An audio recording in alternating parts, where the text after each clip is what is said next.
Hello everyone, and welcome to PowerShell Quick Tips. This is going to be a series that are very short, very quick, get to the point so you can get in, get out, and hopefully come away with something new you can use. The thing I want to talk about today is called the show command, and it's a really cool command that I discovered almost by accident, really. I didn't realize it was a command. I thought it was just a built-in utility in PowerShell, so I'll show you it. It's pretty cool. And my name is Brian Kafke. I'm a Microsoft Data Solutions Enabler. And typically my stuff is on GitHub. There's not a lot of stuff for this one, but if you look at that link, github.com/bkafke/shared, then you can find any code or slides that go with this to the extent that there is anything. All right, so one of the things, I went into the PowerShell ISC as a starting point. One of the things you may be aware of, if you go to View, you'll see this thing called ShowCommand add-on. And I've always thought it was kind of a cool thing to have. It takes a minute to load, but essentially it gives us a little GUI wrapper that around our commandlets, and I can look for a commandlet, and I'm going to use a basic one here to demonstrate. Get child item. You can see it right here, and then once you find it, you just double click on it. Show details. Usually comes right up. Sometimes it needs to load a little bit.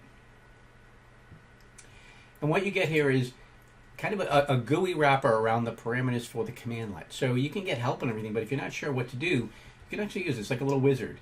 So I can say, maybe I want to see read-only files and system files, and I want to maybe exclude anything that starts with G asterisk, say. And what you notice here is that I can say run or insert, but I'm going to say run. Insert would just put it into the editor, so I'll say run. And you can see that in this case it didn't really find anything, but it's looking for read-only files.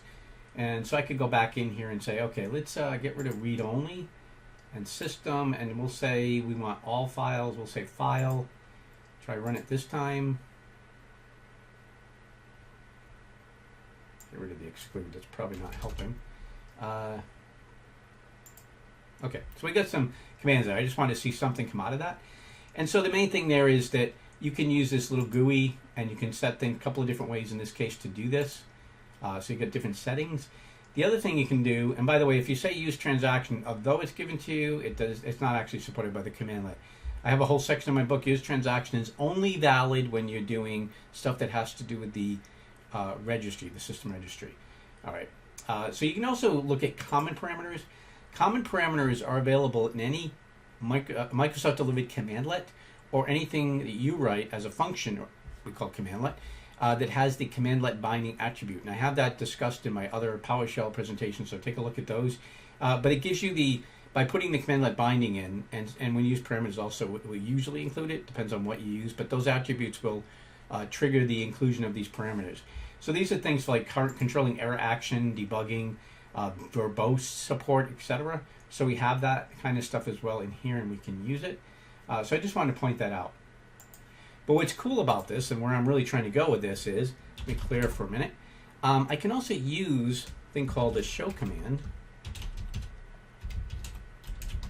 and I can do the same thing, say get child item, and I get the exact same behavior. So I could say, yeah, just do that, run it, get the running out, and you can see here it's giving it to me. So I think that's a really cool thing that you get that behavior. So now I can use anywhere I want, I can just say show command. It's a valid PowerShell command, and that GUI thing is actually built into the commandlet. So much so that I want to show you that if I also go into the PowerShell CLI, which does not have a GUI around it, I'm still able to make use of it. So I can still say show command, and I'll say the same thing just to be consistent, child item, and you get the same support. Now it's another cool thing you can do is I can just say show command by itself, and I should get the entire GUI just like you got in the add-on when I was in the ISC. So that's kind of cool, because now I can use it to find anything. I can do searching, look around for things, whatever I want to do, I can find it. My commandlets. So it's a great way. And notice this will also bring in things that are any modules you've loaded, anything available. It's going to show it. So your Azure commandlets and things if you've loaded it. In this case, it's actually finding them. I haven't even loaded them yet, but it's able to find them and make them available to me so I can get help on them. So that's a really cool thing. And again, it works in the CLI. But here's another nifty thing that's there you can do. and then I'll be wrapping up.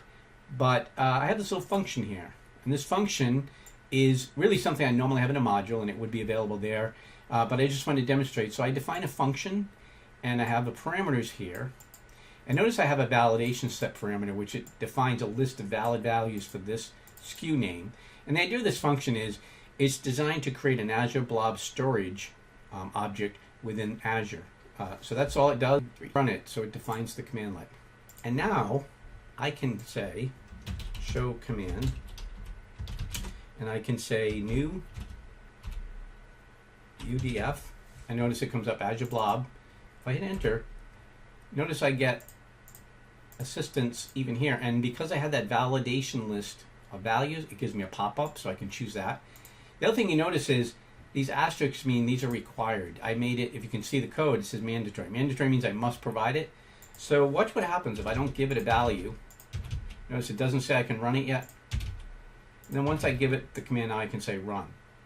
So it's actually enforcing the fact that that's a required parameter, as well as giving me a drop-down list, so the parameter settings that I can use are supported within the GUI it generates.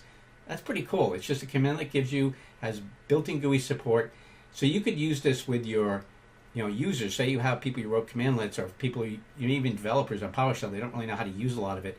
You could create a module and then just use show commands as a way to give them a GUI to it, and you'll seem very cool, and like you provide them this great GUI, but it's built in, and it's just a built-in command they can use.